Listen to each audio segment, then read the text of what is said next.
ఆమె ఉన్నదని నమ్మి ఆమె యందు భక్తితో ఉంటే ఆ తల్లిని 100 మార్లు పిలవవలసిన అవసరం ఉండదు వాడికి.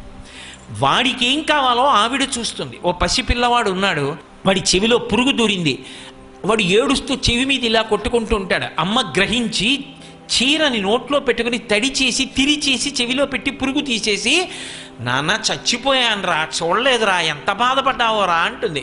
వాడేమి నోరు విప్పి చెప్పక్కర్లేదు. మలమూత్రంబులతో మహాభయముతో మాతృస్తనాపేక్షతో చలమూర్ఖత్వముతో సదాభ్రమతతో చాంచల్య చిత్తంబుతో బరువైనట్టి కపజ్వరగ్రహ మహాబాల్యామయ శ్రేణితో కలనైనంతమ చింతలేక చెడితిన్ కామ్యార్థినై శంకర అంటారు.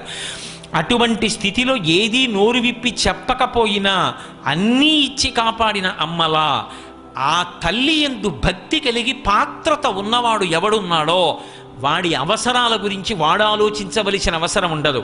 వాడి అవసరం గురించి అమ్మవారు ఆలోచించుకుంటుంటుంది. వాడు నా కొరకు రక్షింపవలయువాడు అన్నారు శ్రీ మహావిష్ణువు అష్టమస్కంధంలో భాగవతంలో.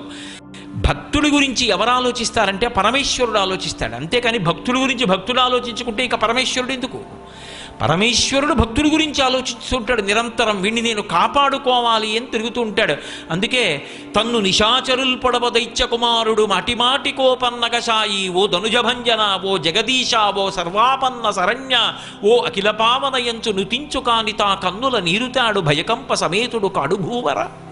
శూలాలు పెట్టి పొడి చేస్తున్నా, కర్రలు పెట్టి కొడుతున్నా, కత్తులు పెట్టి నరుకుతున్నా అంతటా విష్ణువుని చూసి కీర్తించినటువంటి ప్రహ్లాదుడి యొక్క రక్షణ భారాన్ని ఆయన స్వీకరించాడు తప్ప నన్ను నేను రక్షించుకుంటానని ప్రహ్లాదుడు ప్రయత్నించలేదు.